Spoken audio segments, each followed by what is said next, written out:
What's up, Mob Crew? I'm Chris.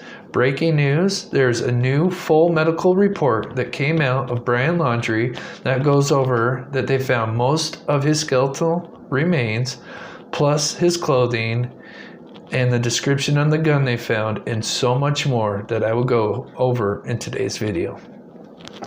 Also, today's missing person case is Alexa Ware from Anderson, South Carolina. She will be featured at the end of my video, so please stay until the end for that. Thank you so much.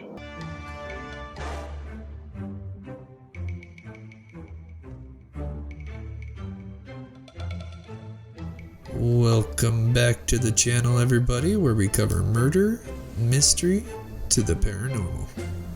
So after learning about the notebook and it containing a confession of the murder of Gabrielle Petito from Brian Laundrie's written statement in the notebook, along with that they have found skeletal remains of Brian Laundrie, but they had only reported a partial skull being found along with a dry bag and a few other items. But in a new bombshell 47-page report by the 12th District Medical Examiner reveals that they found a lot more than just a skull.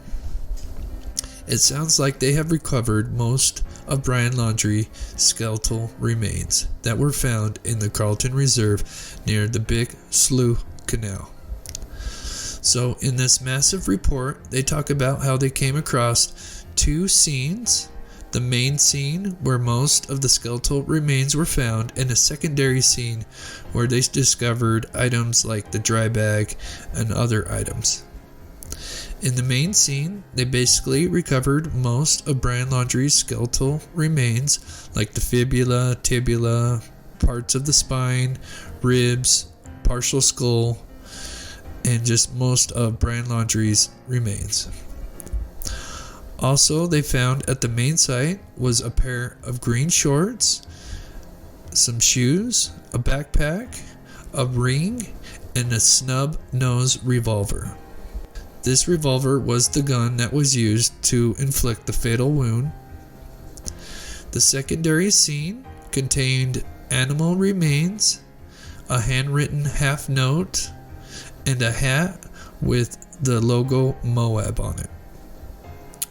Also, they found a dry bag, a journal, and a wooden box that contained a small notebook and photos of Brian Laundrie and others that have been undisclosed at this time. I would assume maybe pictures of his family.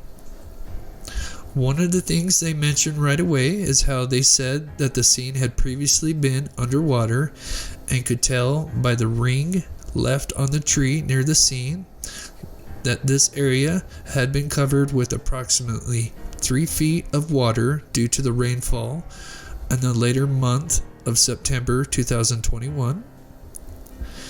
So the report gives a very detailed timeline of the investigation and the handling of the remains, and how they sent certain bones, like part of the skull with the teeth, to be sent to an odontologist to be further examined, and it was later confirmed to match the dental records to Brian Laundrie.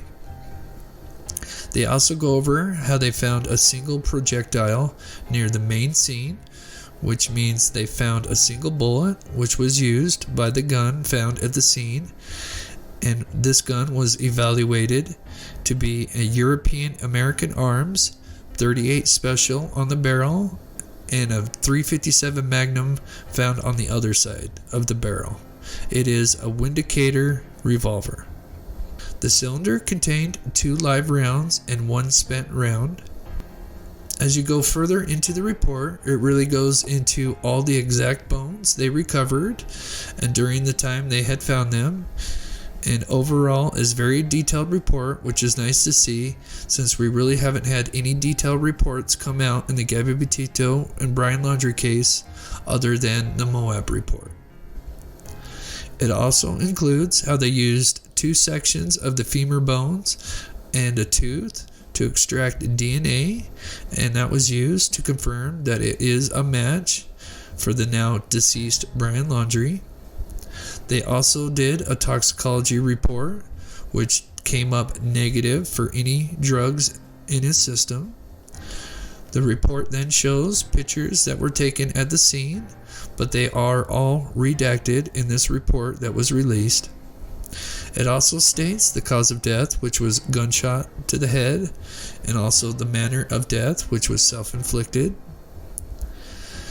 So I know there's a lot of people before this report that still felt like Brian Laundrie was still alive, but now that they're confirming that they found most of his skeletal remains, perhaps more will change their minds after reading this report. I will put the link to this report in the description. Please let me know your thoughts down in the comments. Please share this video with a friend and smash that like button. Subscribe if you are new to the channel. Please consider supporting this channel by becoming a member. Shout out to all my new members.